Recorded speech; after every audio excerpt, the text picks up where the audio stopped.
Thank you, Mr. Speaker, my respected colleagues.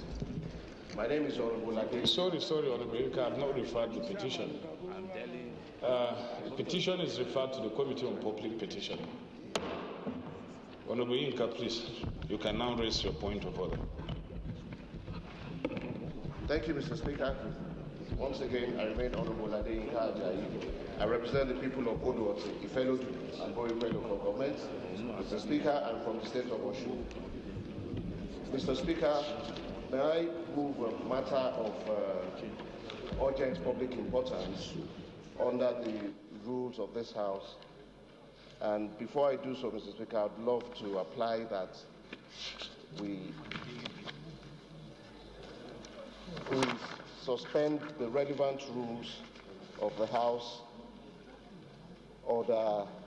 Just tell us why the matter should be considered urgent. You know that we have resolved now that except in cases of extreme urgency, we will defer the consideration of the motion to the next legislative date. So just tell us why you think the matter is urgent, what the matter is and why you think it's urgent. Thank you very much, Mr. Speaker. Mr. Speaker, the matter that is of utmost concern to us as a nation on this very, very sensitive and dangerous matter concerning aviation safety. Mr. Speaker, as we speak, flight activities and operations into the Nnamdi Azikiwe International Airport has been totally suspended, and the traffic into and out of Abuja International Airport has been diverted to the Kaduna International Airport. We've had assurances about safety, Mr. Speaker, but developments in the last few days have shown that the safety of the lives of Nigerians is put in jeopardy based on practices and procedures and non-observation of aviation rules and regulations that could cause, God forbid, accidents in the skies. We have a procedure that is being abused around the ramp area, and most importantly, Mr. Speaker, we have a complaint that fuel is being discharged, Jet A1 is being discharged into aircraft directly from haulage tankers straight into aircraft fuel bowsers and loaded onto aircraft. Mr. Speaker, this is clearly an accident waiting to happen. These haulage tankers are supposed to put this fuel in storage facilities for sedimentation purposes, processing, before being evacuated into fuel bowsers to load onto aircraft. But where you have haulage tankers, drive onto the tarmacs, onto the ramp site, and discharge directly into fuel bowsers for loading onto aircraft, Mr. Speaker, there can be contamination. There could be engine failures, and it could lead to catastrophic. There could be accidents in the air. Mr. Speaker, this is of serious concern to users. This is of serious concerns to Nigeria, the public generally, and I believe is a matter that is urgent, that we should call our aviation authorities to ensure that this allegation, if it is correct, is stopped immediately. Because, Mr. Speaker, as we speak, there are aircrafts in the air right now, and we don't pray for an accident to happen in our airspace. So I believe, Mr. Speaker, my colleagues, that this is a really very important matter. It is urgent, and I urge my colleagues that we take this matter as a matter of urgent public importance. Thank you, Mr. Speaker, my respected colleagues. Honorable Idigan. Right, Honorable Speaker, honorable colleagues, I am Honorable Idigan, representing the very good people of Bariki-Ladirium Federal Constituency of Plateau State. I rise to second this very important motion, a matter of urgent public importance, and to urge that we consider it as requested by the mover. I so second, honorable colleagues. Thank you. Those in favor of the motion that the matter be considered urgent, say aye. Those against it, say nay. The ayes have it. Is it a matter we'll take today or we'll defer it to Tuesday? Okay. Honorable, you can move the next leg of the motion, please. Mr. Speaker, my respected colleagues, I remain Honorable Adeyinka Ajayi. I move that this matter be taken. I move that we suspend the relevant rules of this.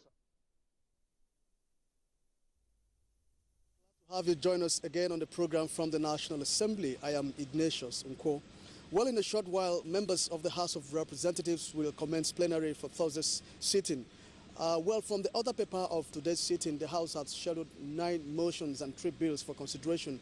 And out of these 3 bills, all of them will be coming up for second reading. One of them is a bill for an act to establish a national database for forensic and DNA database analysis for Nigerians. As usual, I have with me Chairman House Committee on Rules and Business, Representative Emmanuel Okejev. He's here to tell us more on what to expect by the time the House reconvenes this morning. Thank you for your time, sir. Thanks and good morning. Well, one of the bills coming up for second reading, like I always explain, second reading is when the debate will come. The merits and demerits of that bill will be enunciated on the floor by members. So one of them is a bill to regulate residency training, medical residency training program in Nigeria. You know, a member wants us to take a look at that area. We also have a bill to amend the Child Rights Act to provide for free and compulsory medical training for all kids who are 5 years and below. You know, so that is a bill that will come up for argument today.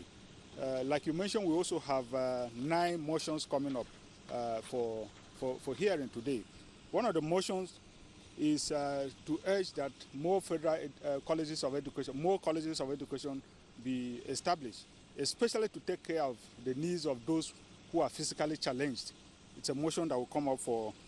There's also a motion that is coming up to try to revive the public library services in Nigeria. You know, we used to have them in those days. Now, maybe because of social media, people are no longer interested, and of course, the facilities are not even much there. So there is a motion that seeks to take a look at that.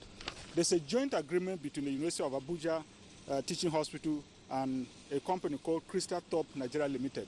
Now, there's a motion seeking to investigate that particular agreement. So it's one of those that will also come up for this. There's also a motion to carry out, this is a motion that came up last week, but for some reason was stepped down. It's a motion to carry out personnel infrastructure audit in the Nigerian police. It will come up hopefully it will be heard this morning. Like I always said, of urgent public importance, and it will be taken immediately. Some of the issues that will come up on the floor of the House. Thank you for your time. Thanks for having me. Well, as it is right now, members are yet to commence sitting, but, well, we'll take you straight to the chamber for today's plenary.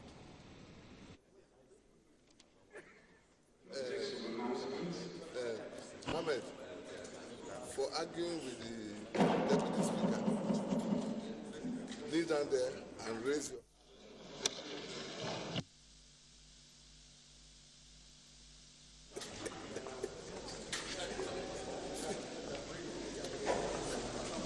Honorable colleagues, we have in the gallery students of Win of Glory International, nursery, primary, and secondary school, all the way from New Nyanyakaru, LGA.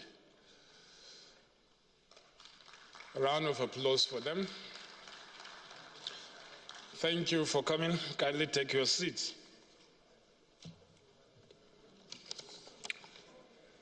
Also in the gallery, a student of Lexit International School, all the way from Karujikwe Expressway. Thank you for coming. Kindly take your seats. Last but not least, a student of Sancta Vigo International Academy. A round of applause for them. You're welcome. Kindly take your seats.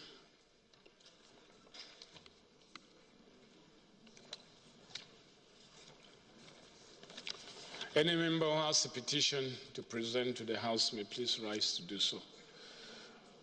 Honorable Jagaba. Right, Honorable Speaker, Honorable colleagues, my name is Jagaba, Adams Jagaba, a member representing Kechia, Kagalko Federal Constituency, located in Kaduna State. Mr. Speaker, I rise to bring a petition before this House and to you, Mr. Speaker, about 329 workers of Defense Industry Corporation of Nigeria, commonly called DICOM. Mr. Speaker, these 329 workers dutifully went to their work on that fateful day as hard workers, working class people. They went to their work just to be served letters of compulsory retirement. When they served them the letters, Mr. Speaker, they refused to pay them their gratuity or the retirement benefits. Now, when they pleaded, Mr. Speaker, they refused to pay. Now they headed to court. They got judgment into their favor, and based on that, this House in 2004 appropriated money to be paid to these people. And the federal government released the money to DICOM. They got the money and refused to pay. As a result of that, Mr. Speaker, some of them have died, some of them hospitalized. They are passing through serious difficulties. So they are pleading with Mr. Speaker in this honorable House that they should please intervene so that their benefits will be paid. Attached with a copy of the judgment and the release of the federal government. I will seek your permission, Mr. Speaker, to lay them a petition. Please proceed and lay the petition. Honorable Goodluck. Thank you, Mr. Speaker. Distinguished colleagues, my name is Goodluck Opia, Honorable Member representing Ohajebema, Uguta, and the Oru West Federal Constituency of Imo State. Mr. Speaker, I have a petition from Ibigwe Field Management Board of number 25 Mbise Road, Owerri, Imo State. And the petition is signed by Dr. Vitalis Chukwuge Olo and 13 other members of the board. The petition is titled Urgent Appeal for Kind and Necessary Intervention to Compel the Watersmith Petroman Nigeria Limited to implement the group Memorandum of Understanding with its host communities.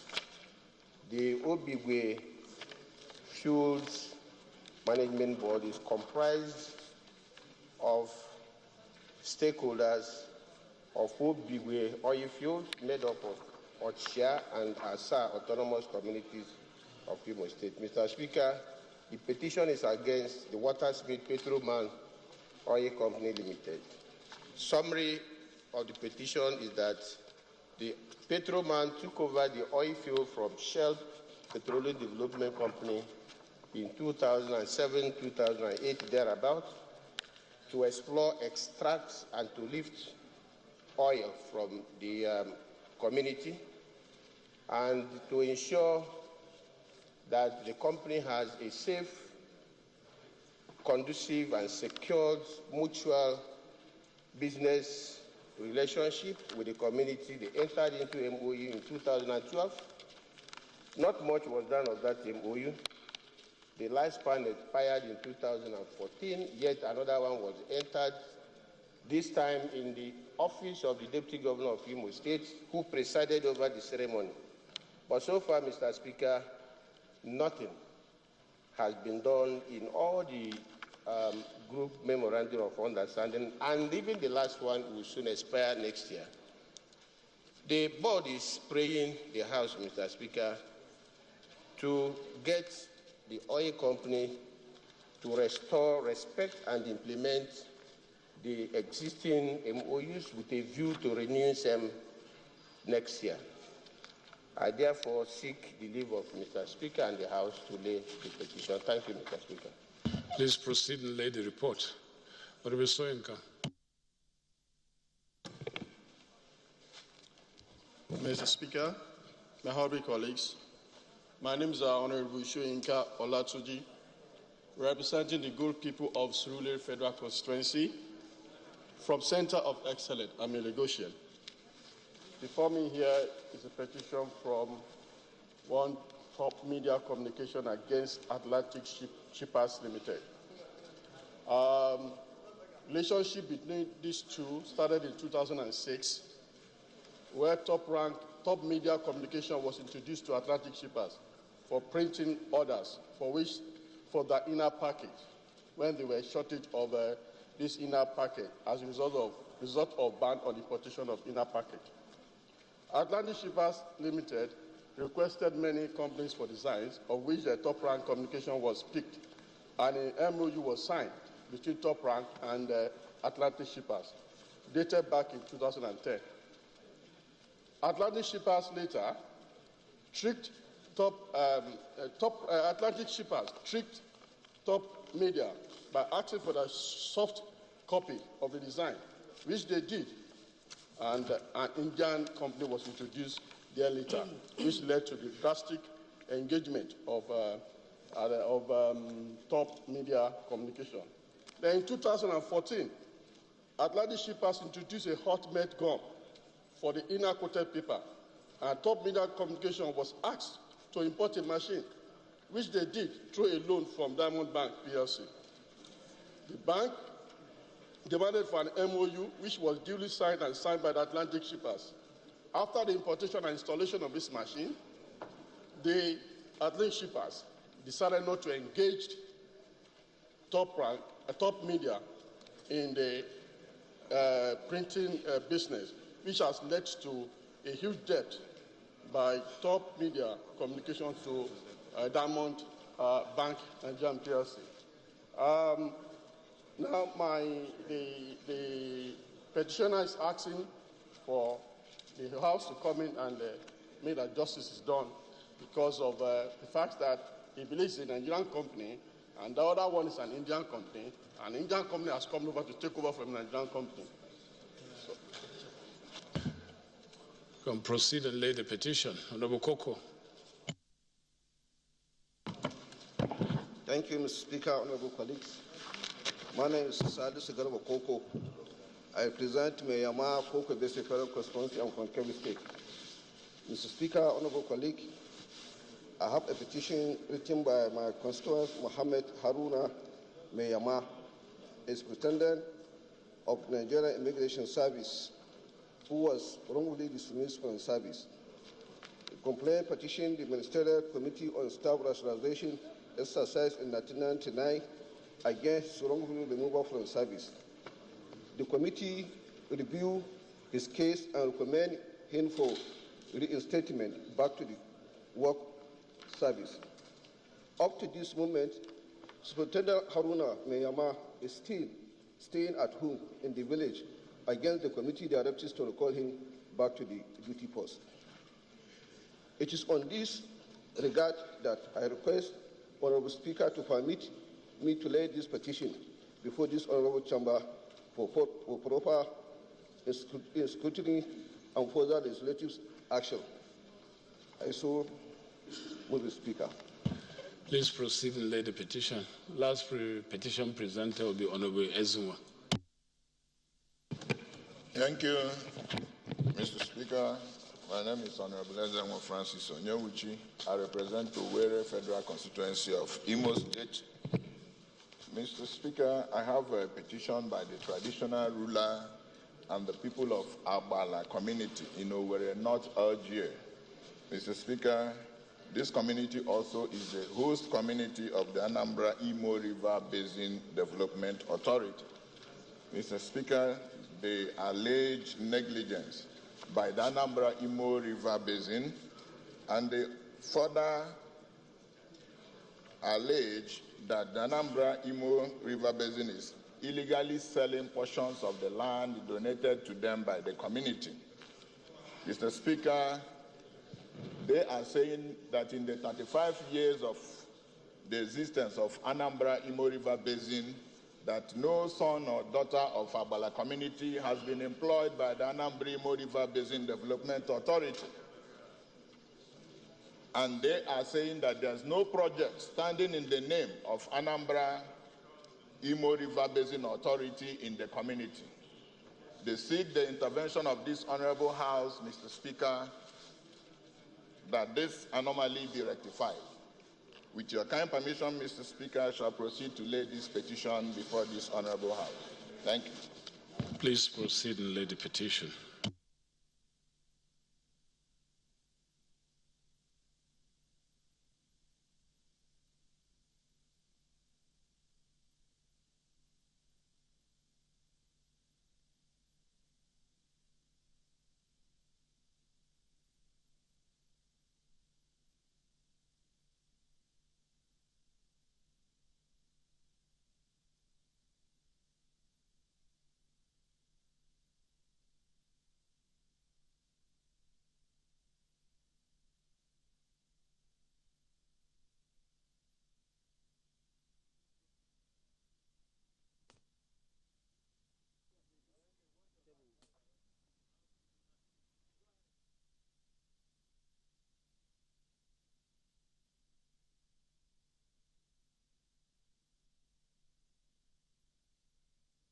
This is the Nigerian Television Authority. We are reaching you live from the floor of the House of Representatives, where members have reconvened for Thursday's plenary. You can also reach us live on NTA Parliament channel on channel 306 Star Times Bouquet. I am Ignatius Unko. Well, so far the House has received about 4 petitions from different members. Well, the petitions having been submitted, the votes and proceedings of Wednesday's plenary have now been approved, and then the first item on the order paper this morning is the presentation of reports. We will recall that the House submitted the report through a motion urging the Committee on Aviation to carry out an oversight visit to airport and Kaduna International Airports. That committee is back, and then that report will be presented today as well. Measures the federal government is taking to address the challenges facing Nigerian pensioners. So I'm applying that we suspend our relevant rules to allow me to take this motion because of its importance and urgency, Mr. Speaker. Honorable Ali Issa Jesse. Thank you, Mr. Speaker, my honorable colleague. I remain Honorable Ali Issa Jesse, representing Balanga Billiri Federal Constituency. I am from Gombe State. Mr. Speaker, my honorable colleague, I rise to second this very important and timely motion from my good brother, Chairman, House Committee on Pension. Thank you. Those in favor of the motion say aye. Those against it say nay. Ayes have it. Seconded to second limb of the motion will be Honorable Toby.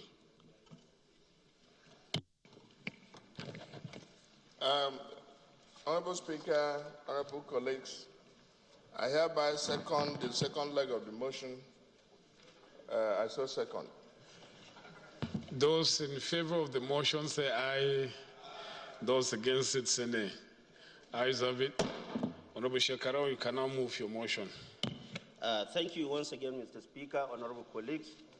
I still remain Honorable Hassan Adam Shekarau. I represent Drenungwari Gio Federal Constituency. I'm from Kaduna State.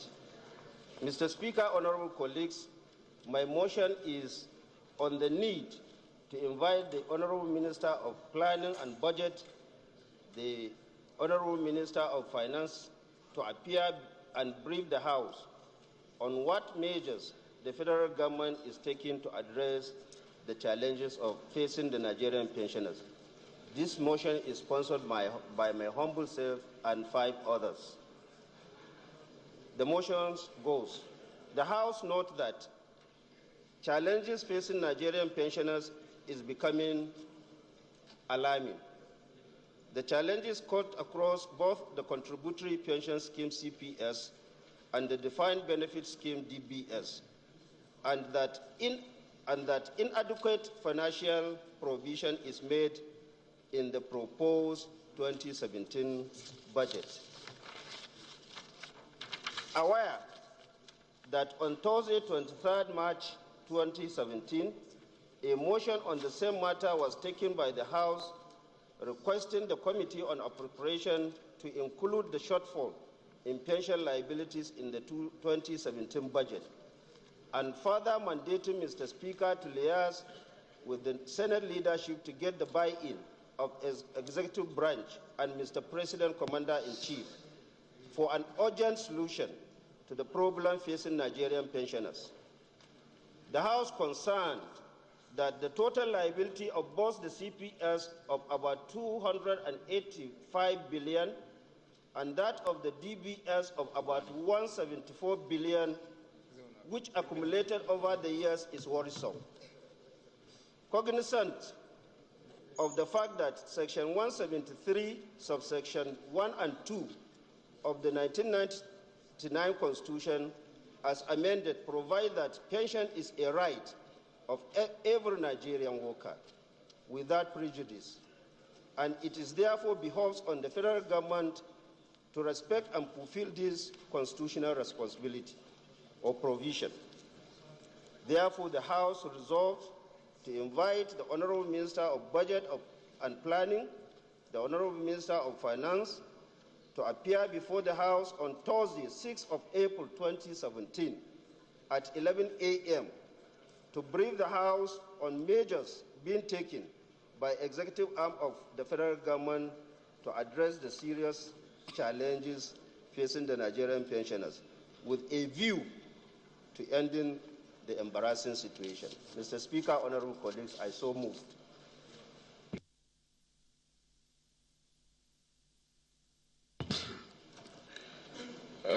The motion has to be seconded first.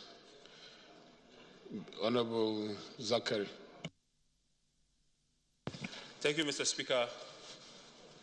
Honorable colleagues, my name is Zachary Mohammed. I represent Barutain Kayama Federal Constituency, Mr. Speaker, from Kwara State. I rise to second the motion as moved by my colleague. I so move. I so second. Honorable Shekaro. Thank you, Mr. Speaker. Honorable colleagues. This is a very straightforward motion, a motion that touches on the life of our senior citizens. I believe, Mr. Speaker, that seated in this chamber, when the issue of pension is mentioned, hardly you get any member that is directly or indirectly being affected, that there is no member seated here that is directly or indirectly affected by the issue of pension matters.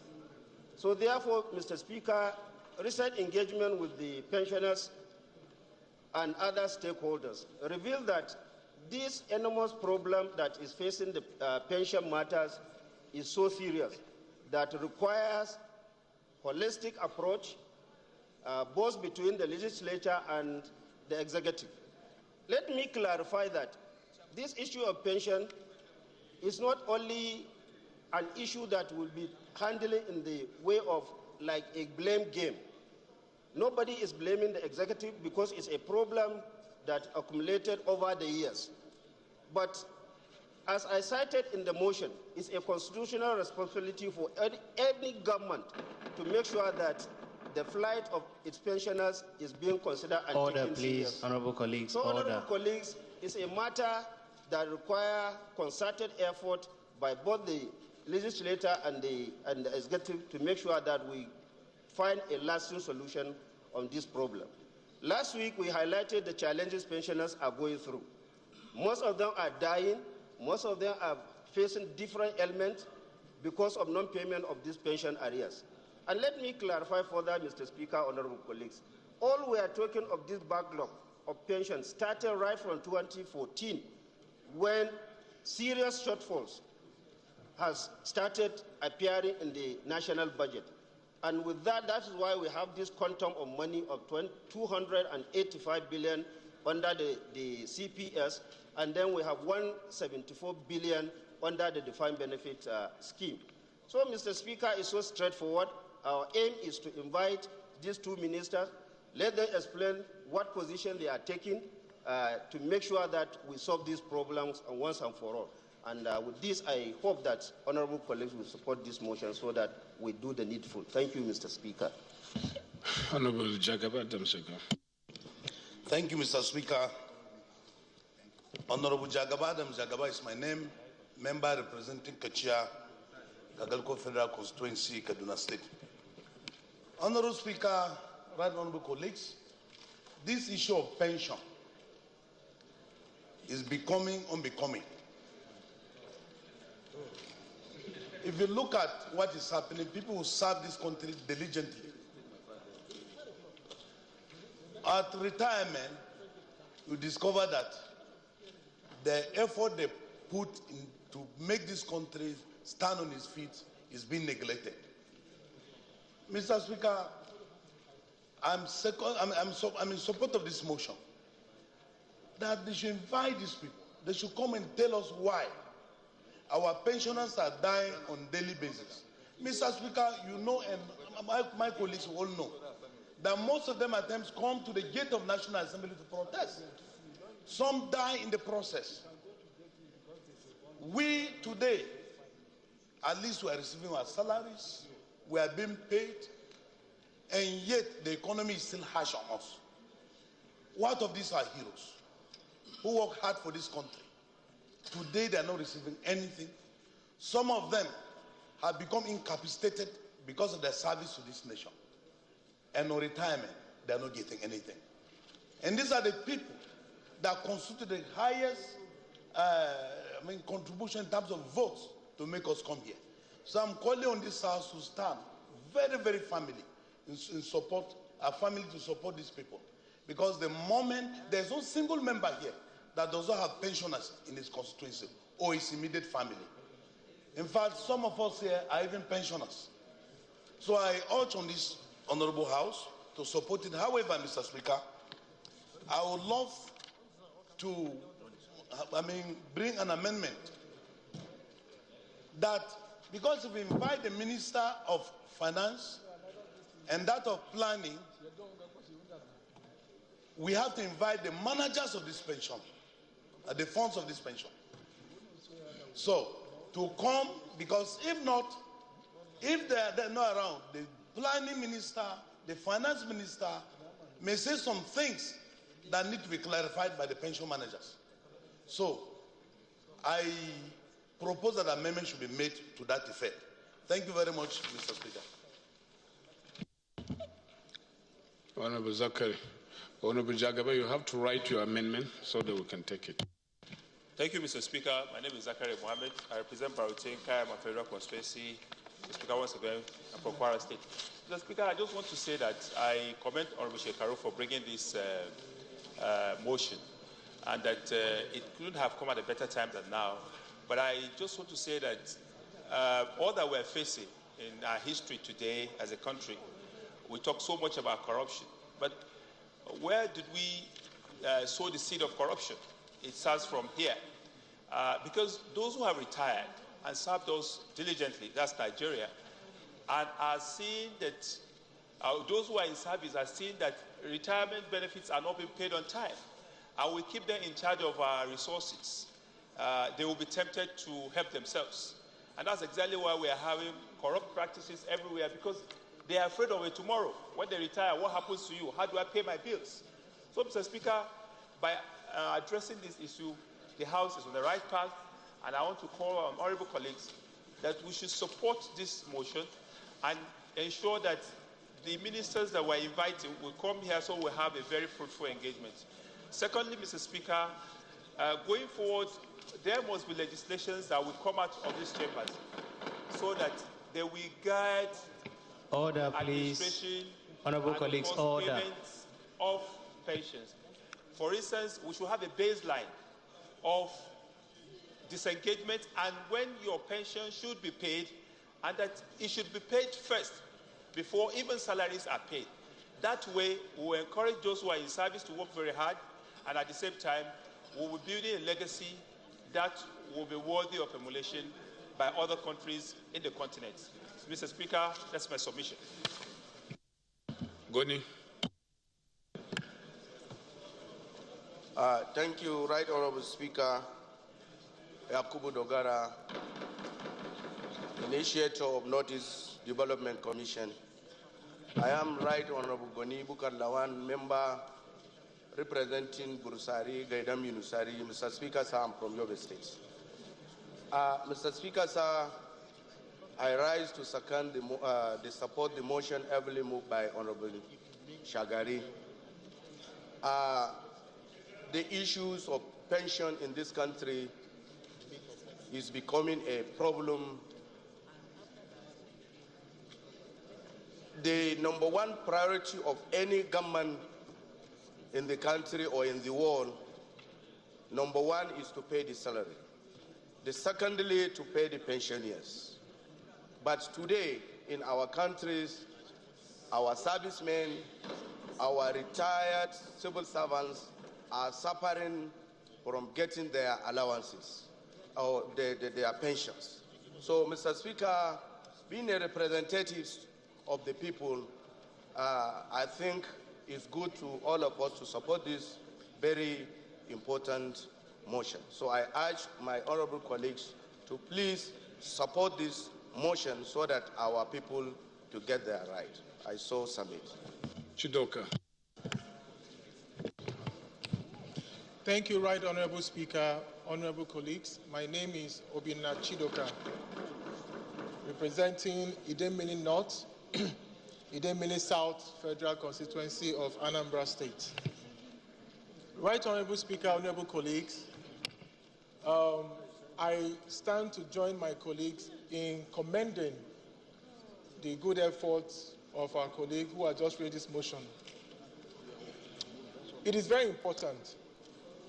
The implication of what's going on today is that in Nigeria, our economy is government-driven. And what that means is that the government is the highest employer of labor. And so, if you work for the federal establishment, and if you either put in 35 years of service, or you have reached the age of 60, you are expected to retire in peace. And part of it is that you need to get your pensions or earn gratuity or any other benefit payable to you. Now, if you know that today, that after retirement, that these pensions are not payable to you, then it is a recourse to what you said yesterday, Mr. Speaker. I watched you on TV yesterday talking about corruption and how it affects the country. We cannot seem to be fighting corruption without talking about these same issues of pensions. Because those who have entrusted with the affairs of our economy and the country will be those who will know that at the end of the day, they are not being taken care of. So the implication is this: they will simply help themselves in the till, settle their tomorrow. Sustainable development is simply planning today for a better tomorrow. And so if government cannot do that for them, they will do that for themselves. So in supporting this motion, we want to mandate, just like we are mandated to make laws for the peace, order, and good government of the Federation, and part of it in the 44th schedule of the exclusive legislative list is pensions, gratuities, or other benefits being payable. We must support our colleague to mandate to someone to drag everybody who is involved. I know some of us here are pensioners, so we should be able to put our all in this motion, because if you go out there, you will see them out there waiting to be paid. So we must bring them here, let them come and talk to us, and we will resolve these issues if we have to move forward as a very serious country. Thank you, Mr. Speaker, for this opportunity, and thank you, our colleague, for this motion. Thank you. Honorable EJ. My right honorable Speaker and dear colleagues, my name is Honorable E.J. Agmoanyima, representing the good people of Ego Bubaka Federal Constituency, Edo State. My fellow colleagues, this is another matter of urgent public importance, moved by a wonderful friend and brother that have put Nigeria first. Mr. Speaker, there was a man who was the head of pension board. When he was the head of pension board, pensioners used to come to his office. All he does, he will look through the window and see old men, old women lined up. He will go back to his office, stretch his leg, and request for coffee or tea. A day came. He also had the opportunity for his own father to be lined up to collect his pension. He was looking through the window and he saw his father standing on the queue, not knowing that his father has been there for so long. His age. This man that was the chairman of that board, pension board,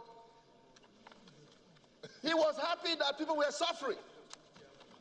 Old men that have suffered, that have worked only to receive their pension. Do you know what happened, Mr. Speaker and dear colleagues? No, tell us. When he now looked through the window and he now saw the line, and somebody fell, collapsed, and passed and died. Very painful. He now came down. He says, that looked like my father. When he got there, it was his father. Mr. Chairman, what happened to your father? Why do you have to punish your own father? Your own father, you are the head of pension board, and your father was among those that queued to collect pension. Those who live in a glass house should not throw stones. And this man neglected pensioners. There's a cause for those that would neglect those that have suffered for this country, that have worked to make sure that this country become one of the leading nations. I believe that God Almighty will not favor those such people. Yeah, even Allah, those who believe in Muslim, Allah will not want to see those people living. Why should we punish our people? You see old men and women queued up from morning till night. At the end of the day, nothing comes to them. Mr. Speaker, this is very serious. This is pathetic. This is another way you call corruption of the highest order. Is it that this money have gone to voicemail, or is the money have been used for something else, for their private pocket? Mr. Speaker, look, enough is enough. Let the minister come here. Let the head of director of budget planning and the minister of budget planning, let all of them come here and tell Nigerians, where is the pensioner money? Thank you. Where is the pensioner money? Where is the pensioner money? Thank you, Mr. Speaker. Honorable Toby. Thank you, Mr. Speaker. Honorable colleagues, I'm happy to be one of the sponsors of this motion. I represent an area of Abuja Federal Constituency. I'm from Enugu State. Mr. Speaker, I want to intervene in this argument based on fact and law. Mr. Speaker, Section 173(1) and 2 of the 1999 Constitution as amended provides that the issue of pension, the pensioner being entitled to his earnings is a matter of right. is a right, and we cannot, as a parliament or as a government, be seen to alienate it. That will not be purpose of government, and if it is the purpose of government, it would be wasteful.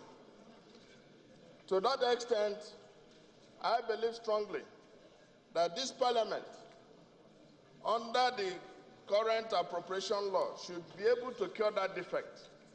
And in doing so,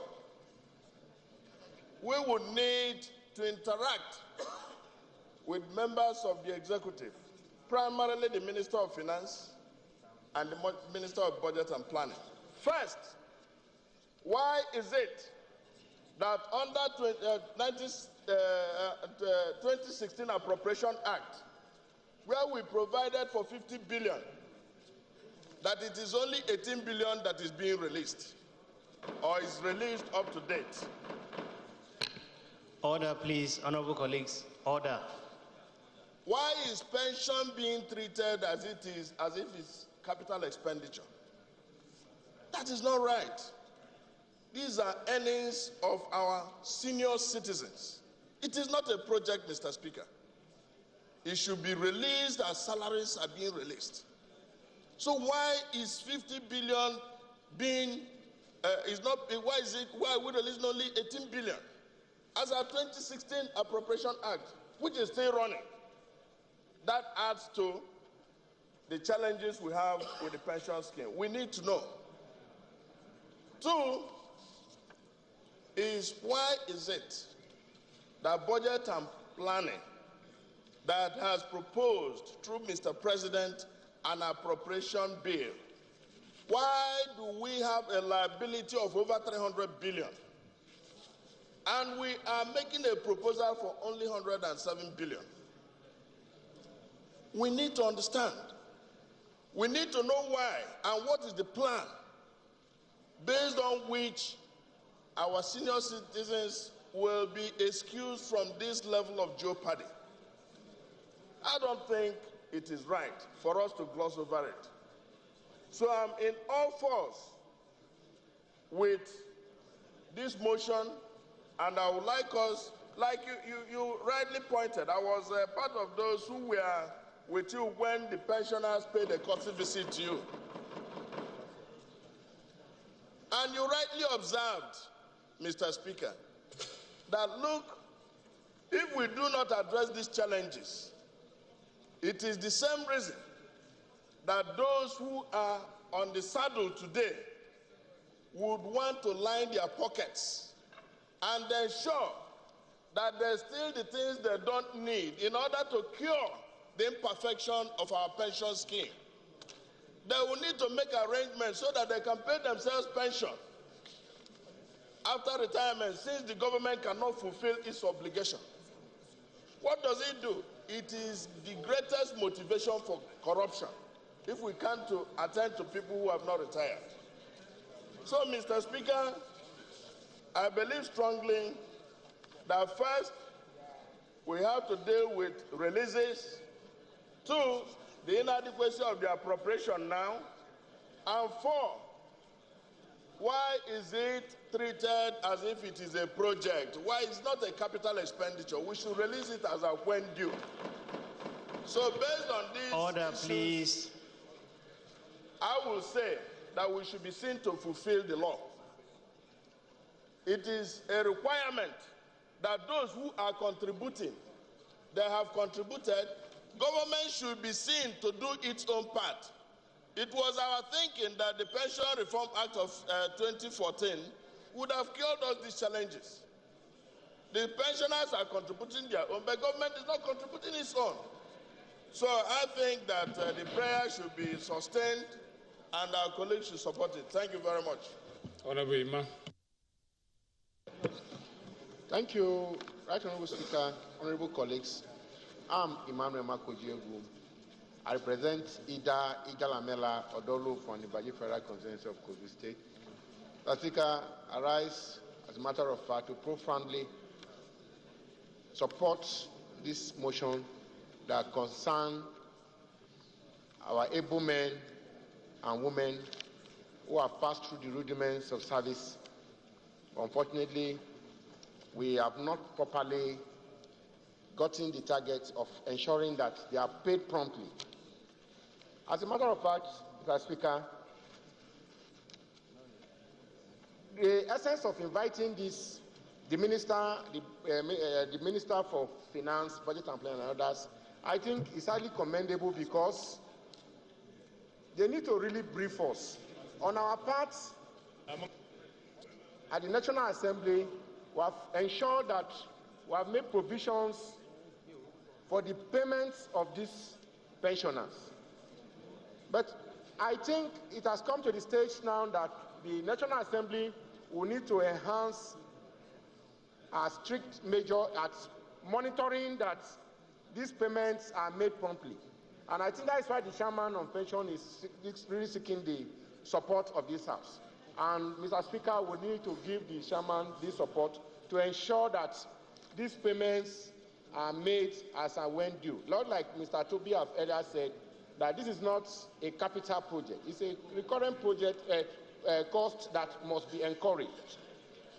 Mr. Speaker, the 2014 Act of Pension, of course, would have solved all this problem, but I think the way the problem is coming from is that there's tendency that we may want to look at pensions with levity. We don't see pensions as a commitment. It's a commitment, if I may say, that is even more than that of salaries, because one party have met her due diligence, met her commitment while on service. So it is the government or the organization that is owing the pensioner. But that is why we need to really be serious about this and checkmate the abuses and leakages over time that have been in pension. We must ask ourselves this question. Why is it that whose sum of leakages are usually found in pensions? If there is no available fund, if there is not enough provision, why can there be fraud and excesses in pensions department from time to time? I think where the problem is coming from is proper monitoring and strict measures, as a matter of fact, must be taken. Inviting this minister, I think, is for us to get facts from them, for us to do our planning very well, and to ensure that proper monitoring is conducted. Thank you, Mr. Speaker, and God bless you. I think we're beginning to repeat ourselves. I haven't heard anything new, so we move on. Okay, I haven't taken from this row, so Honorable Henry. Thank you, Right Honorable Speaker, my dear colleagues. My name is Honorable Henry Nwawuba, and I represent the enterprising people of Mbitolu Ikeduru Federal Constituency. I'm from Imo State. My take on this, my dear colleagues, is that sometimes, as a parliament, we sound as if we're powerless to intervene when things are going wrong in this country. Pension administration is regulated in this country. And if something is going wrong as a parliament, sometimes instead of using the word they, we should look inwards to see what powers we have from the Constitution to intervene. In this matter, sir, my take is that the parliament can actually enforce and make Nigeria run the way it's supposed to run. Any system that is run on a paper-based format, on analog, on the old way of doing things, will continue to witness the same thing. And like they say, it is insanity to keep doing the same thing and expect a different result. What am I saying? This pension fund administration in Nigeria needs to go digital. Just like every other thing, I see no reason why pensioners will go and queue up for hours, or to use Honorable EJ's analogy, people will fall dead on the queue. It's absolutely not necessary. Today, the world has gone digital. If you are entitled to pension, you have contributed your quota. The time that comes for you to draw on your contributions, you don't have to leave your house. These things should just fall in line automatically and your bank account will be credited. That is our job. Order, please. We should be able to hold people accountable and make them and put the processes. It's about institutions and not individuals. It's not about the man who is administering pension fund today, but it's about the processes and the procedures that have been put in place to run an effective pension management system. Like they say, people will only do what you inspect and not what you expect. As a legislature, my take is that we should begin to inspect and force and hold them accountable to run digital systems in Nigeria. This is my contribution, Mr. Speaker. Thank you. So the only amendment here is from Honorable Jagaba. Honorable Jagaba is not around to move his amendment, so.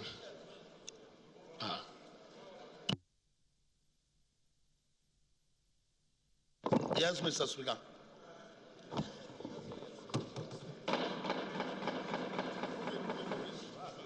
Mr. Speaker, the amendment is as thus: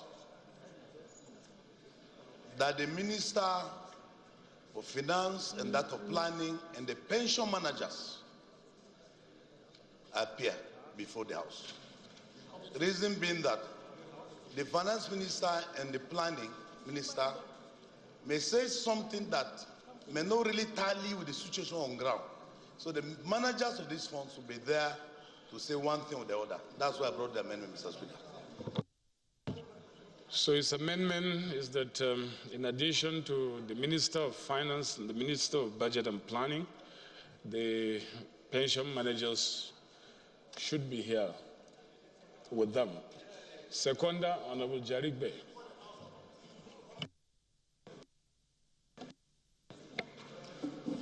Yeah.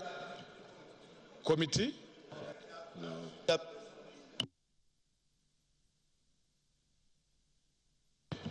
The motion is that they should appear before the House in plenary on Thursday to speak to this issue because it is very, very important. I think that's your motion, Honorable Shekaro. Mr. Speaker, that is my motion.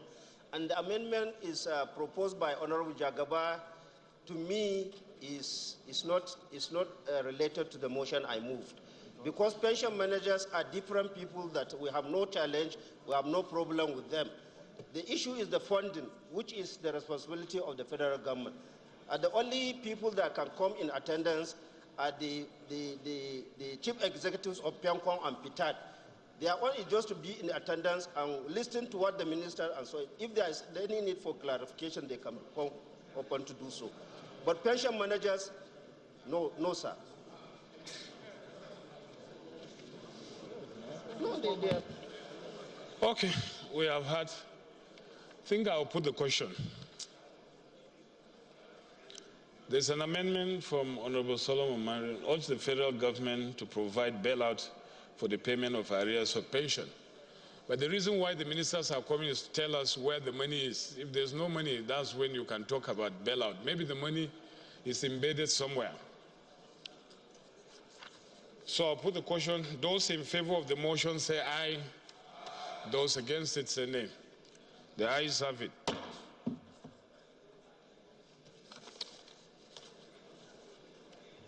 First business of the day, honorable colleagues, is presentation of report of the Committee on Aviation and the oversight visits to Nnamdi Azikiwe International Airport and Kaduna International Airport, standing in the name of Honorable Nkiruka Onyechocha.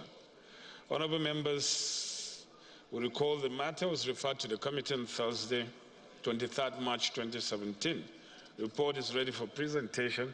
Now, Honorable Nkiruka is invited to present it. Thank you, Mr. Speaker. I am Nkiruka Onyechocha. I represent the good people of Isukwatu Federal Constituency. I am from Abia State.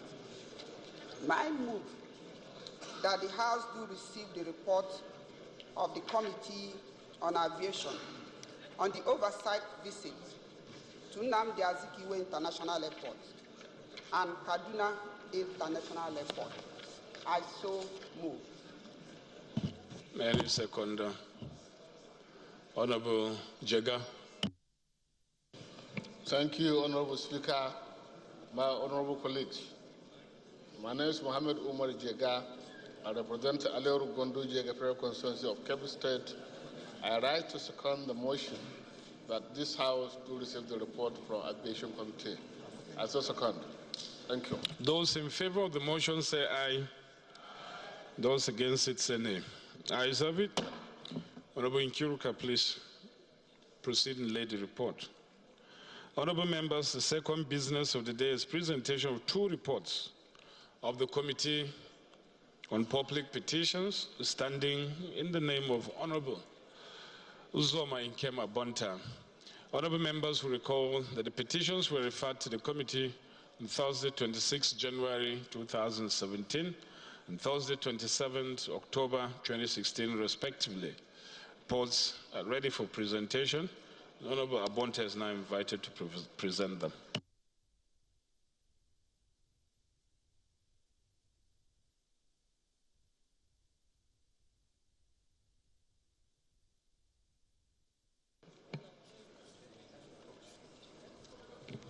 Thank you, Mr. Speaker. My name is Uzama Nkem Abonta. Mr. Speaker, I move that the House do receive the report on the Committee on Public Petitions by a firm of Rhodes and Associates on behalf of Joe Span Marine Services Nigeria Limited against the Ministry of Defense on the illegal act of joint tax forces in Bayelsa State in disposing of a dump-barge property. To also move that the House do receive the report on the Committee on Public Petition on the petition by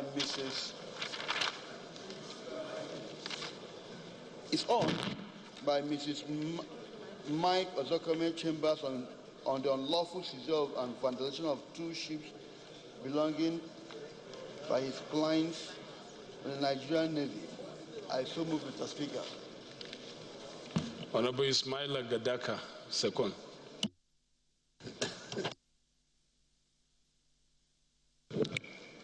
I am Honorable Ismaila Ahmed Gadaka, member representing Fika Fune Federal Constituency, Yobe State. I rise to support that this House do receive the reports presented by Honorable Abonta. I so second. Those in favor of the motion say aye. Those against it say nay. Ayes have it. Honorable Abonta, please lay the reports. First order of the day, honorable colleagues, is consolidation of two bills. Honorable members may wish to note the bills are on the same subject matter. Now invite the chairman and Committee on Rules and Business move that the bills be now consolidated. Thank you, Mr. Speaker.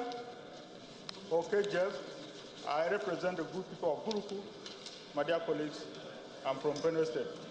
I rise to move that a bill for an act to amend the National Honours Act, Cap M43, Laws of the Federation of Nigeria 2004, by subjecting the nomination for the award of national honours to the confirmation of the Senate and stipulating qualifications and conditions for the award, and to repeal the National Honours Act and the Nigerian National Merit Award Act, Cap N122, Laws of the Federation of Nigeria 2004, and reenact the Nigerian National Honours and Merit Award Commission to, among other things, provide for the establishment of a commission that will regulate matters related to national honours and merit award in Nigeria. Order, please. Honorable colleagues, order, please. And a bill for an act to amend the Nigerian National Merit Award Act, Cap N122, Laws of the Federation of Nigeria 2004, to provide awards to deserving states and companies in Nigeria and for other related matters. Be consolidated as one bill. Mr. Speaker, my dear colleagues, I so move. Any seconder? Honorable MT. Honorable Speaker, honorable members, my name is Mohamed Tahir Monguno. I represent Marte Monguno, Ganze Federal Constituency of Borno State. I beg to second the motion as ably moved by the Chairman, Rules and Business. I so second.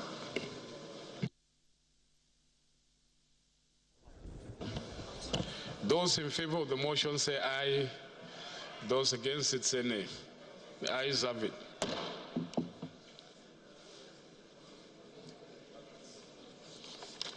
The Committee on Rules and Business please schedule the date for the commencement of debate on the general principles of the bill. Second order of the day, honorable colleagues, commencement of debate on the general principle of bill for an act to establish a forensics DNA database in Nigeria, charged with responsibility for the collection of DNA samples, making forensic DNA analysis, use of DNA profile, and information targeted at addressing doubts in criminal and DNA-related issues and for other related matters. Standing in the name of Honorable Patrick Asadu, honorable members who recall that the bill was read the first time on Wednesday, 23rd November 2016. Now invite Honorable Asadu to move that the bill be now read the second time. Honorable Asadu. Mr. Speaker, I have the mandate of Honorable Asadu to step down this matter. I so move. It's item 2 on our other paper, stepped down by leave of the House. Third order of the day is commencement of debate on the general principles of a bill for an act to regulate the medical residency training program in Nigeria and for other related matters, standing in the name of Honorable Betty Apiafi. Honorable members who recall that the bill was read the first time on Thursday, 23rd March 2017. I now invite Honorable Apiafi to move that the bill be now read the second time. Mr. Speaker, honorable colleagues, my name is Betty Apiafi. I represent Abuja Odual Ahuda East Federal Constituency. I'm from Rivers State. Mr. Speaker, I move that the bill for an act to regulate the medical residency training program in Nigeria and for other related matters, HB 982, be read the second time. As so moved.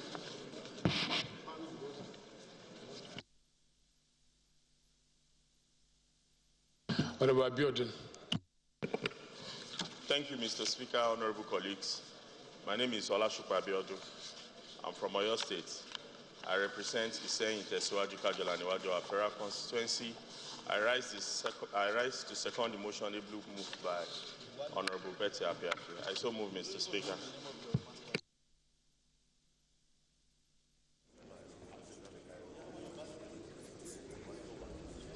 Honorable Apiafi, please lead the debate.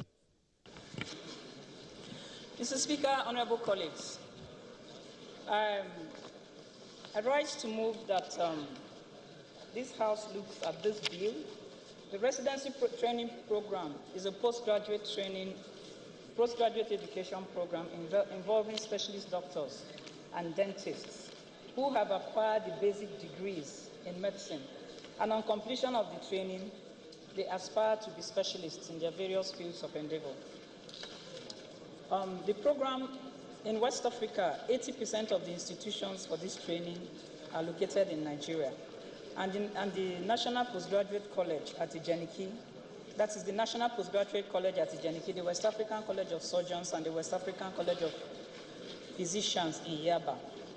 And these institutions, between themselves, regulate the residency programs for the institutions, the teaching hospitals in Nigeria that are the residency training institutions.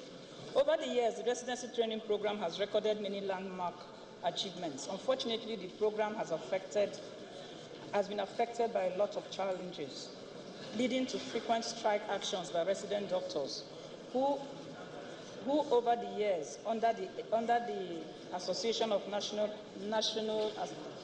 under the National Association of Resident Doctors and local associations. Order, please. In various honorable colleagues, institutions. can we listen to Honorable Betty in silence, please? To demand for certain issues based on the non-uniformity of the implementation of the residency program in Nigeria. Mr. Speaker, my honorable colleagues, in 2006, the National Association of Resident Doctors embarked on a nationwide strike. His Excellency, the Honorable Speaker of the House of Representatives, intervened in that strike, and some of the major issues that came up in that strike was the lack of comprehensive policy on how the program is run, We had the issues of funding for the program, the issues of curriculum and scheme for the program. We have the issues of salary entry points for the program, lack of defined tenure for each specialist training course, lack of defined admission process.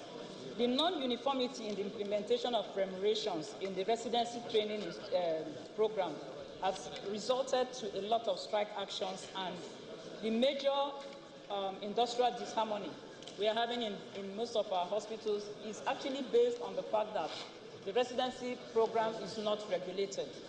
Mr. Speaker, honorable colleagues, we have over 50 residency training institutions, and some of them are, we have additional ones that are in the states, but these ones are in over 50-something are at the federal level, constituting of most of our teaching hospitals and federal medical centers. Now, the bill is trying to address the issues such as standardized scheme and curriculum for the residency program running across all the residency training institutions in the country, and these institutions are to be regulated by the postgraduate colleges. Also, the bill is also trying to fix a tenure for residency training. So if you want to, for instance, train as an obstetric or gynecologist, there has to be a fixed time which will be uniform in all the residency training institutions. The lack of uniformity in the implementation of this noble program has generated into a lot of the strike actions we've had in the Nigerian hospitals. Today, we try to look at ways, rather than having meetings with the Ministry of Health and insisting that the Ministry of Health should do what they are supposed to do. Because, Mr. Speaker, if you recollect, the Ministry of Health was supposed to come up with a policy on the residency program last year when we had the meeting with the resident doctors. Unfortunately, the policy did not come out, but we decided it's better for us to forget about the policy and come up with a law that will properly regulate the residency program so that we have uniformity in the program, and the doctors will have little reason to go on strike. Today we have over 4 teaching hospitals where the doctors are on strike, and the reason is that the reason is based on some of them is based on the tenure of the program. So whenever the CMDs or the chief executives of the training institutions decide to disengage any doctor in residency training, it generates into industrial action in those institutions. So this bill is actually also making sure that the residency program has tenure. So when resident doctors who are paid by the federal government of Nigeria with taxpayers' money are in training, they should also realize that in that training, they have a timeline. And when the tenure of the program expires, they should quit the program. Because every day, each and every one of us in this house, we get letters from young doctors who have graduated from medical schools, and they don't have anywhere to do residency program. Because the residency program is clogged by people who should complete their training and move on to create space for other younger doctors to come and join the program.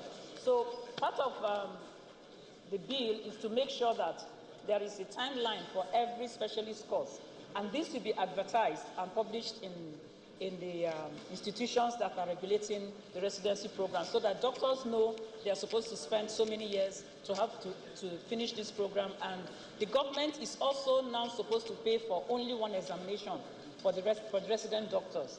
If the government pays for one examination, after 18 months, if you don't pass that examination, you quit the program so that other people can go in. So this whole bill is supposed to just regulate this residency training, which has been the major source of Nigeria producing some of the best specialist doctors we've had in the country. Unfortunately, again, the program, we have not been budgeting for the training of these medical doctors. And that, again, like I said, has been the cause of the strike actions we've been having. So the program also gives legal backing for the funding of the training, as well as making the residency training institutions to also provide part of the funding for the program. Mr. Speaker, honorable colleagues, I crave your indulgence to support this bill, because this bill is going to be a major way of resolving strike actions in our teaching hospitals. The bill also is providing for accreditation of all our teaching hospitals every 4 years. The accreditation is not only in terms of the curriculum and the scheme, but accreditation in terms of the various departments, the equipments in the teaching hospitals, the manpower in the teaching in every, not teaching hospital, sorry, every residency training institution, so that way we can standardize our health sector as well as produce the best medical personnel Nigeria can provide. Thank you very much, Mr. Speaker. I crave your indulgence for honorable colleagues. Positive. Honorable Prof. Thank you, Mr. Speaker. I rise to support that this bill be read for the second time for a number of reasons. For those of us who are used to what happened in many of the teaching hospitals, we have been victims of children, relations, friends, and colleagues begging to do residency. When there are several who are on residency program for 2-3 years without leaving the job. So if for any other reason, to guarantee that all this backlog of medical doctors who could not do their residency are brought in to do their program within some specified time, we must support this. The implication of that is that residency programs should not be an opportunity for you to get there and sit down without doing anything. If you are not worthy of being on the residency program after a period of time and you are found not to possess the needed qualification to move forward, you should go out and allow younger, brilliant, and those who are willing to work to come in. So for me, on that ground alone, I will support this particular motion. Apart from that, Mr. Speaker, the fact that the bill is asking for accreditation of programs means we are introducing quality assurance into the residency program. I did not actually understood what went on in this program until we went on oversight. And we discovered there are many of them who are there organizing one residency program or the other, having 2 or 3 doctors on a program. And then you waste public money. Sometimes in a particular teaching hospital, we ask them, if you don't have specialists here, why are you running the program? They say, oh, we can loan specialists from Abu, we can loan specialists from Ife, we can loan somebody from Ibadan. If that is the case, there is no need for any institution that does not have the in-house capacity to run a residency program to run it, such that we can now specialize and say, okay, if UCH is good in 2 or 3 areas, let it run residency in those 2 or 3 areas. If it is good in 1 or 2, let it run residency in those 1 or 2, rather than allow each and every Tom, Dick, and Harry of an institution to run residency program in 8 or 9 programs, and in the end they start paying for visiting lecturers from other institutions. To that extent, we should support this particular program. Lastly, Mr. Speaker, honorable colleagues, residency program as it is in Nigeria today lacks uniformity. And life is too precious to allow just any Tom, Dick, and Harry to go into it. So if there is a uniform standard, it means if you are not qualified to run a residency program, your institution will not be accredited, and therefore only those that are certified. Because residency is supposed to be a specialist program. If you don't have specialists for it, there's no point running it. So on those 3 grounds, I want to commend my chairman, Honorable Betty Apia, for moving this motion. And I want to urge colleagues that we support it. Whatever area that we need to dodge will be done at the committee. Thank you, Mr. Speaker. Thank you, colleagues. Honorable Abiodun. Thank you very much, Mr. Speaker, honorable colleagues. Once again, my name is Olashukwu Abiodun. I am from Oyo State, representing Iseyin, Tesiwaju Kajola, and Iwajowa Federal Constituency.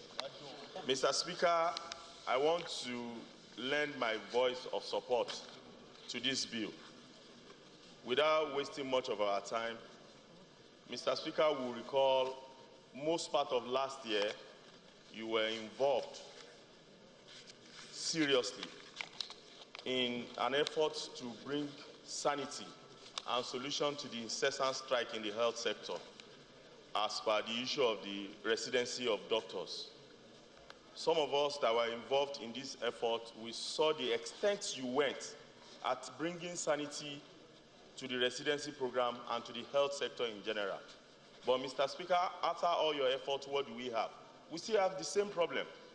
What is causing the problem is because there's no a policy framework guiding the issue of residency in our teaching hospitals. And without ignoring the effort of the chairman of House Committee on Education, Honorable Betty Apeafi, it is sad to know that at this point of our nationhood, we are running a program in the health sector where we do not really have a framework to guide the timeline, the financing, the quality. I think on this note, I want to seek the support of colleagues on this particular bill for it to pass the second reading. Thank you very much. Honorable Abdul Samad, and then Jega will round up being the deputy chairman of the committee. Thank you, Mr. Speaker. Honorable colleagues, I am Abdul Samad Dasuki, representing Kebe Tambuwal from Sokoto State. Mr. Speaker, honorable colleagues, I will first and foremost like to thank Honorable Betty for bringing this very important bill at this time to this House. Mr. Speaker, honorable colleagues, I'm a first-hand witness. I've seen for myself a situation whereby resident doctors went on strike for weeks, and I remember drawing the attention of this honorable House of what I saw for myself in Sokoto State. Mr. Speaker, honorable colleagues, that is when I realized that there was no standardization in that program. States were taking their own time to do whatever they think is in their own interest. But I think with this bill, Mr. Speaker, honorable colleagues, is going to standardize what we have in the teaching hospitals. And in fact, I believe this is going to be the catalyst in reforming the health sector. So I think with this presentation by Honorable Betty and my colleagues, I will call on the Honorable House to support this bill because, like I said earlier, it's going to be the catalyst for reforming the health sector. Thank you, Mr. Speaker. Thank you, Honorable Betty. Thank you, Honorable colleagues. Honorable Jega. Thank you, Honorable Speaker, my honorable colleagues. My name is Mohammed Umar Jega, representing Aleru Gondo, Jega Federal Constituency of Kebbi State. Mr. Speaker, honorable colleagues, I rise to support the second reading of this bill because of its importance. This bill will give direction and improve the quality of training of the medical doctors, of the resident doctors. This bill will also reduce the crisis in the sector. The program will have a national outlook on which there will be standard and the quality will always be checked. This bill, honorable colleagues, will make our health institutions to be more serious on their main primary assignment so that the training of the resident doctors will be one of the most important aspects of these institutions, because the institutions are established for training and research. When this bill is passed into law, it will guide the training of these medical doctors, and it will equally reduce the crisis within the sector. So this will give a direction, and it will assure that the quality of these doctors will improve. I'm therefore calling on my colleagues to support the second reading of this bill so that the resident doctors' training will be improved. Thank you. Honorable Pat Assad will round up the debate. Thank you, Mr. Speaker. My colleagues, my name is Dr. Pat Assad, and I also rise to support this very important bill sponsored by the chairman, health institutions. I'll also quickly point out that Nigerian doctors have actually been leading lights. And the similitude says, in fact, the top spine surgeon in Houston was a student here in Abuja. And we have colleagues who are heading medical colleges all over the world. But back in Nigeria, those doctors do not have the backing of both the law and the financing. And much more challenging is the issue of standardization, because federal character is important. I hope this bill cures it, because some hospitals run federal character admission to medical programs. And we also give federal character degrees to primary and secondary levels of healthcare. And the implication is that what is happening in Enugu may not be what is happening in Anambra. Meanwhile, the health burdens and the disease patterns are the same. So I think that a deal like this that tends to give a uniform template for preparing doctors for the challenges that they face. We propose our doctors to be able to move from one part of Nigeria to another and practice in a very seamless environment.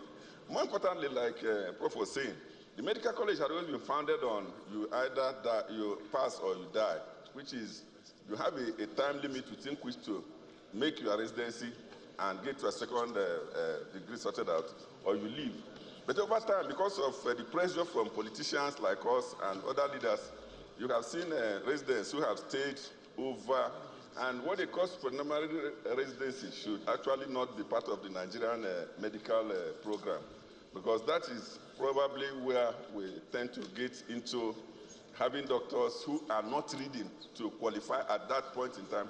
What they've gotten is more or less an employment, and they can stay and stay and stay.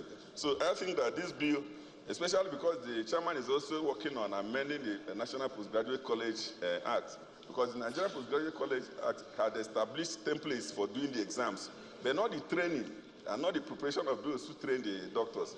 So I think that this bill should go for second reading, and that doctors should have the opportunity to come and look at what the financing problems are. Because healthcare financing will soon get out of hands so completely that if we don't get this bill passed into law and also get the law signed and operational, the who's and cries will raise over medical malpractices and the low quality of service within Nigeria, which tends to push our healthcare seekers, especially the middle class, to seek attention from hospitals outside Nigeria, where sometimes you are going to meet a Nigerian doctor.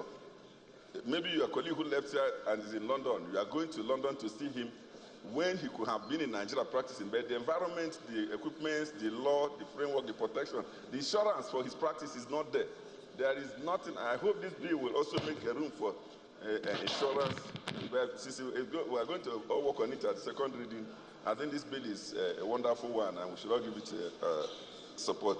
On that note, I plead that to pass this to the second reading, Mr. Speaker. So I'll put the question. The question is the bill be now read the second time. Those in favor of the motion say aye. Those against it say nay. Ayes have it. Now invite the clerk to read the long title of the bill.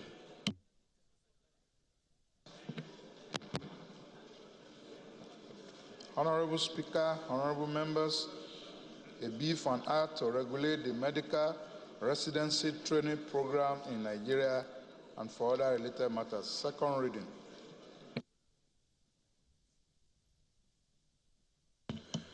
Bill is referred to Committee on Health Institutions.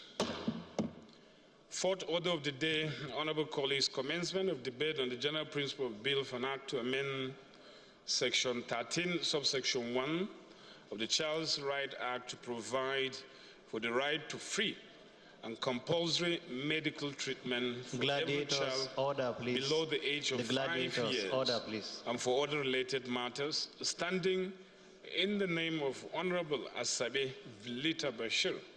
Honorable members will recall a bill was read the first time on Wednesday, 8 March 2017.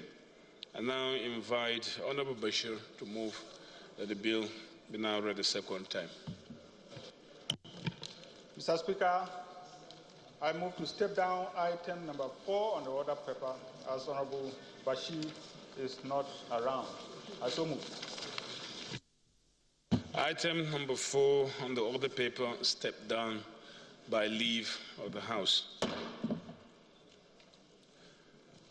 Fifth order of the day, honorable colleagues, is a motion for rescission pursuant to Order 9, Rule 1, Sub-Rule 6 of the Standing Orders of the House of Representatives, urgent need for investigation into allegations of abuse, breach, and violation of the Public Procurement Act 2007 by the Federal Inland Revenue Service, standing in the name of Honorable Chukwuka Onyema. Honorable Onyema is now invited to move the motion. Thank you, Mr. Speaker. I'm Chukwuka Onyema.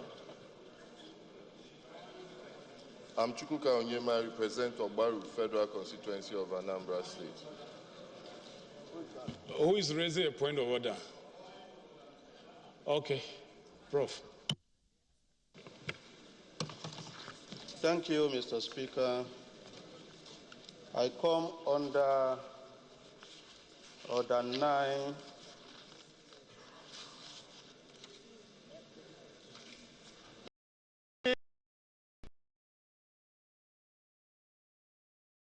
Except upon a substantive motion for rescission. Mr. Speaker, the language of our rule is a substantive motion for rescission. But what we have before us, Order 5, is not a motion for rescission. It's a motion for reconsideration of the bill, the motion originally thrown out. Mr. Speaker, let us look at the resolution of the resolution. He said the House resolved to rescind its decision of Thursday, March 2007. That is where the motion for rescission stops. Mr. Speaker, the continuation, the House has to rule, Mr. Speaker, the House has to rule that we want to rescind our decision before you can now come up to now look at it. It ought not to come together. That's my point of order. Mr. Speaker, the language is the motion for rescission. This, what is here, is more than the motion for rescission. It's asking for rescission and a reconsideration. On that point, Mr. Speaker, I wish. Leader of the House. Thank you, Mr. Speaker. Honorable colleagues, I believe in raising any point of order or understanding a motion, we don't need to look outside of the motion itself. The heading of this motion says rescission, pursuant to. Rescission, that's the heading. The prayer says rescind. The body, as per our rules, talks about the reason for the rescission. You have to give a reason for the rescission, for the House to come to a determination whether to rescind or not. There is nothing in our rules that says that once you rescind, you cannot move forward. It's about using time and using the rule to your advantage. I'm not sure where the prop is coming from. The motion says rescission, the prayer says rescission. Please, Honorable Deputy Minority Leader, can you move your motion, please? Thank you, Mr. Speaker. Like the leader said, is a motion for rescission pursuant to Order 9, Rule 16 of the Standing Orders of the House of Representatives. Order. The House recalls that on 9 March 2017, a motion titled Urgent Need for Investigation into Allegations of Abuse, Breach and Violation of the Public Procurement Act 2007 by the Federal Inland Revenue Service was moved and negative. The House also recalls that soon thereafter, fresh facts were made available which would have influenced the House to pass the motion if they had been available then. Aware that all agencies of the federal government are obliged to comply with the provisions of the Public Procurement Act 2007 in their procurement of goods, works, and services. The House also notes that Section 16(6)(d) and 8(d) of the Public Procurement Act provides as follows. 6. All bidders in addition... Order, please. Honorable colleagues, order, please. All bidders, in addition to requirements contained in any solicitation document, shall D, have fulfilled all its obligations to pay taxes, pensions, and social security contributions. 8.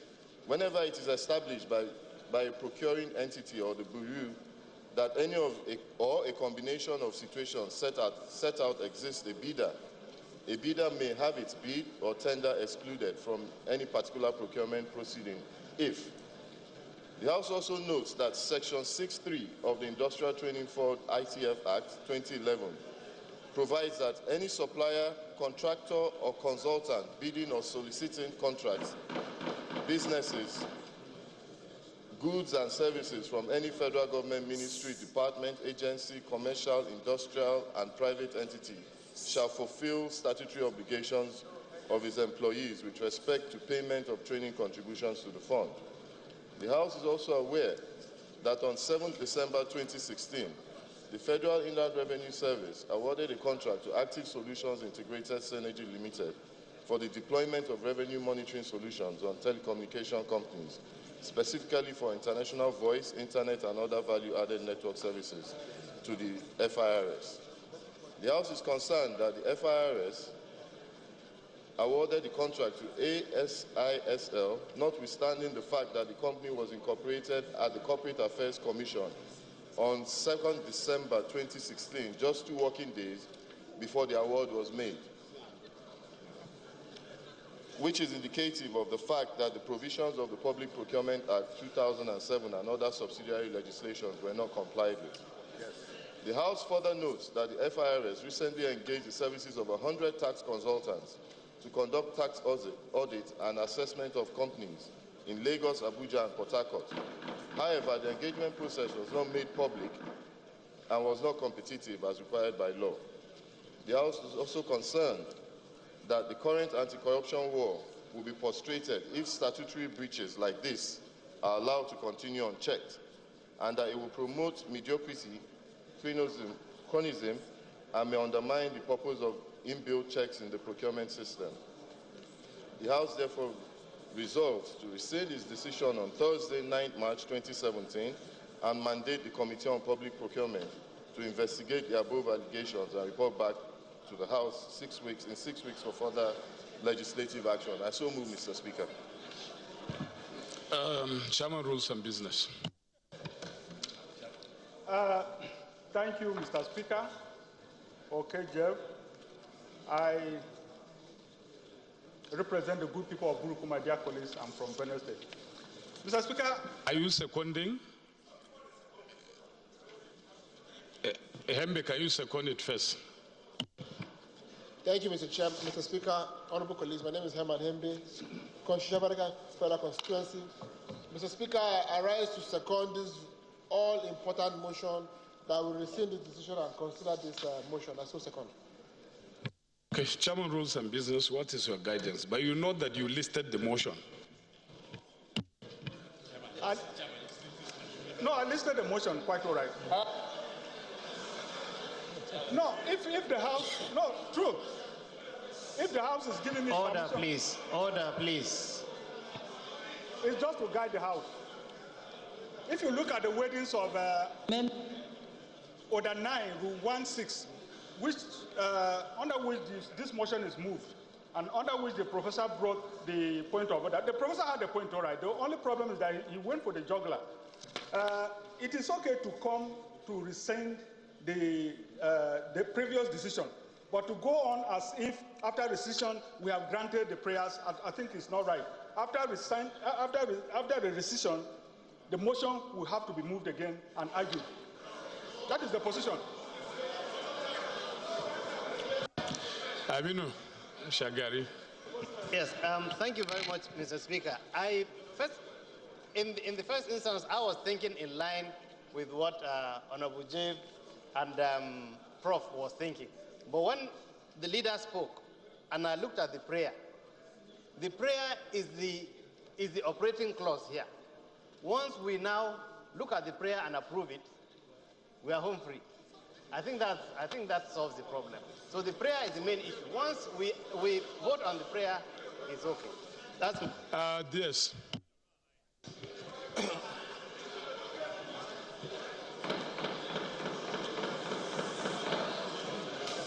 Right, Honorable Speaker. My name is Lasun Yusuf. I represent Irepo Odun, Olorunda, Orolo, Osogbo Federal Constituency. I'm from the state of Osun. I have to support the Speaker fully because, honorable colleagues, please, because the decision of the Speaker is being challenged by the Chairman Rules and Business. But we want to tell him that we are presiding. Please, I want to say something. But we want to tell the Chairman Rules and Business that we are presiding officers. If we had followed his line, there is still another rule that can allow the motion to be moved. And you go to page 35, Order 8, Rule 6. When you read, we can rescind, then now move the motion because it is related to rescission. A motion cannot be moved very immediately. And I will read by the leave of the Speaker and the House. Order 8, Rule 6 says, a motion arising from the business of the day made immediately after that business is disposed of and before any fresh matter is entered upon. So we can receive, then the motion can be moved immediately. So the Chairman Rules and Business, you don't challenge the rule of the Speaker. Okay, honorable colleagues, I think we're saying the same thing. We're saying the same thing. And if we decide that in order to improve the elegance of the process, we will take the rescission first before the motion is taken, is the same thing. And mind you, when this motion came and there was a resolution of the House on it, I did warn that because the nature of the motion was speculative, but if there's any shred of evidence that proves, that gives us a compelling reason to go in for this investigation, then we'll have to rescind the decision. The reason being that all of us are under the oath, are under oaths to defend and protect our laws. And that is the only reason why powers are conferred on the National Assembly by Section 88 of the Constitution to inquire into acts that are capable of promoting corruption, inefficiency, and waste in the execution of our laws. So what my ruling would be is that the Deputy Minority Leader tells us the evidence that has come across.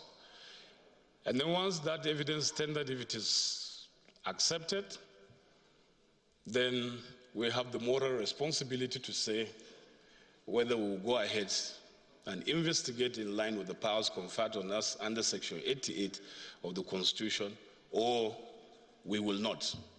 And in that case,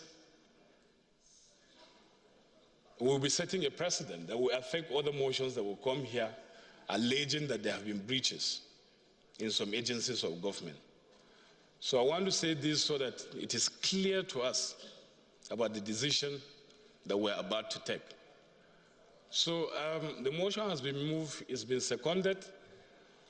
Go ahead, present the evidence as to why we should rescind our decision, and then maybe subsequently we can take the major motion.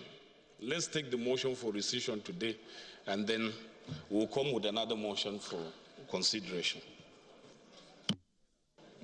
Thank you, Mr. Speaker. It's a simple, straightforward, the evidence is simple and straightforward. Based on your ruling last time, we wrote to CAC, that's Corporate Affairs Commission, and they availed us with the date and the company registration of ASISL Limited, which is dated on the 1st of December. We also wrote and got the procurement from the procurement department of FIRS when they engaged ASISL Limited, which is on the 2nd of December. There's what other, this is a day after. I don't think there's any other evidence we need, and they're all here. So if you want, I can lay it. Anything the House says, we will do. But it's all here. I can't think of any other evidence, unless we say we're not battling corruption.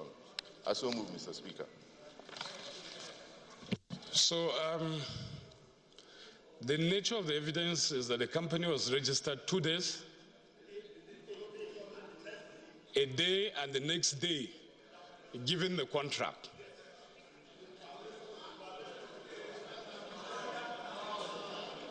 That's the nature of evidence that is before the House.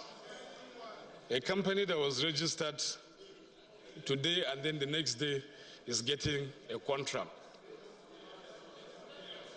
So the only thing we can do, because of the ruling that we should take the rescission first and then the motion can come, maybe there has to be an amendment in the prayer so that we can delete the segment that said we should rescind, and so we stop at rescission first, then the main motion can come. Honorable Osai. Thank you, Mr. Speaker, distinguished honorable colleagues. I remain Honorable Osai, Nicholas Osai. I represent Ndoko Okwani Federal Constituency of Delta State. The amendment is very simple, Mr. Speaker, that the House rescind his decision earlier reached as regards the investigations in line with the complete violation of the Procurement Act earlier reached, and allow such motions to be tabled before the House. I so move. Seconder. That I would love, that was the reason why my name is Lasun Yusuf. I represent the Shogbo Federal Constituency. That was why I stood up in the first instance. Let the prayer of the motion be rescission. The person who is going to move the motion is now going to cite a point of order based on the point of order that I cited.